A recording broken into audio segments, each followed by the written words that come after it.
आप लिखती क्यों? ये आपका सवाल जो है वो बड़ा अजीब सवाल है। ज़्यादातर मेरे मज़ामीन और मेरे अफ़साने ऐसे होते हैं, उसमें मैं एक सवाल छोड़ देती हूँ।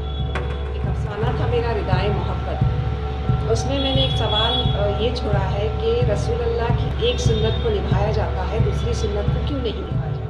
कि अगर छोटी उम्र की औरत से मर्द शादी करता है तो उसको सराहा जाता है, लेकिन वही मर्द, वही लड़का अगर कोई छोटी उम्र का 25 साल का अगर कोई लड़का हो और वो अपने से 10 या 15 साल की उम्र की औरत से शादी करता है तो लोग ये कहते हैं कि अपनी अम्मा से शादी की, क्यों तुमको कोई लड़की नहीं मिली। तो ऐसे मेरे कई मज़ामीन में, कई अफ़सानों में मेरे सवाल छूटे हैं अपने। आप लिखती क्यों है? सैयदा तबस्सुम नाडकर एक बेबाक मुसन्निफ़, लेखिका, राइटर है। उनकी किताबें अक्सर समाज के मसाइल पर हमसे बात करती है और हमसे कई सवालों पर हमें ही सोचने पर मजबूर कर देती है। उनकी कलम में समाज में बदलाव, रिवॉल्यूशन, परिवर्तन पैदा करने की ताकत नज़र आती है। अब तक 10 से ज़्यादा किताबें लिख चुकी है। इकबाल एजुकेशन सोसाइटी के सनशाइन प्राइमरी स्कूल के एजाजी प्रोग्राम में ज़ीरो न्यूज़ ने उनसे ख़ास मुलाकात पर ख़ास बातचीत करते हुए सवाल किया, आप लिखती क्यों है? तो सुनिए। हाँ मैडम, आप लिखती क्यों? ये आपका सवाल जो है वो बड़ा अजीब सवाल है कि आप लिखती क्यों हैं? अब लिखना क्यों है? जो हमारी कौम ने हमें दिया है, हमारे माँ बाप ने, हमारे उस्ताद ने जो हमको दिया है वो हम लौटाएं कैसे, लौटाना कैसे है? तो हम अपने कौम को अपने मज़ामीन के ज़रिए, अपने अफ़सानों के ज़रिए, अपनी शायरी के ज़रिए कुछ ऐसा पैगाम देते हैं। ज़्यादातर मेरे मज़ामीन और मेरे अफ़साने ऐसे होते हैं, उसमें मैं एक सवाल छोड़ देती हूँ। और अफ़साने मेरे ऐसे होते हैं कि औरतों के ऊपर होते हैं, औरतों के मसाइल के ऊपर होते हैं। कई मेरे ऐसे अफ़साने हैं जिसमें एक सवाल छोड़ा है मैंने। एक अफ़साना था मेरा रिदाए मोहब्बत, उसमें मैंने एक सवाल ये छोड़ा है कि रसूल अल्लाह की एक सुन्नत को निभाया जाता है, दूसरी सुन्नत को क्यों नहीं निभाया जाता? वो सुन्नत ये थी कि अगर छोटी उम्र की औरत से मर्द शादी करता है तो उसको सराहा जाता है, लेकिन वही मर्द, वही लड़का अगर कोई छोटी उम्र का 25 साल का अगर कोई लड़का हो और वो अपने से 10 या 15 साल की उम्र की औरत से शादी करता है तो लोग ये कहते हैं कि अपनी अम्मा से शादी की, क्यों तुमको कोई लड़की नहीं मिली? तो ऐसे मेरे कई मज़ामीन में, कई अफ़सानों में मेरे सवाल छूटे हैं अपनी कौम के लिए, और मैं अपनी कौम के बच्चों के लिए कुछ देना चाहती हूँ।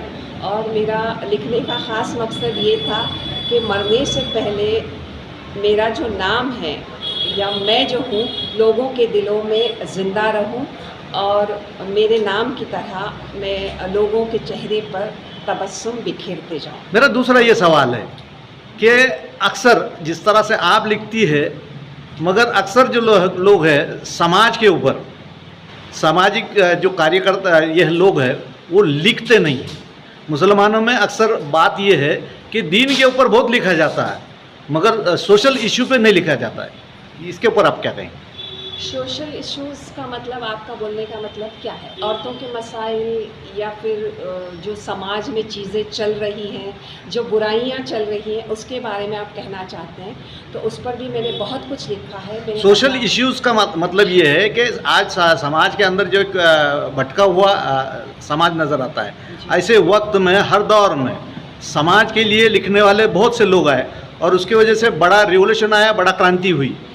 इस तरह से अब जो है हम खाली एक डरे हुए, डर के मारे लोग नहीं लिखते हैं, लेकिन मैं कभी भी लिखती हूँ, बेबाकी से लिखती हूँ मैं, क्योंकि मैं मसाइल को लिखती हूँ जो हमारे समाज में चलते हैं। जैसे शादियों के ऊपर हैं, जैसे ये ड्रग्स आते हैं, मंशियात है, उसके ऊपर है, शादी के ऊपर है, शादी के पहले बच्चों का घुल मिल जाना, बेवाओं को आज की तारीख में कोई अपनाता नहीं है, उन मसाइल पर। मतलब मैंने कोशिश की है कि ज़्यादातर मसाइल पर लिखूं। इवन मुझे अभी थोड़ा सा एक इन्फेक्शन हुआ था, इन्फेक्शन क्या रिएक्शन हुआ था इंजेक्शन का, तो मैंने डॉक्टर के ऊपर भी लिखा, डॉक्टर मसीहा या कातिल।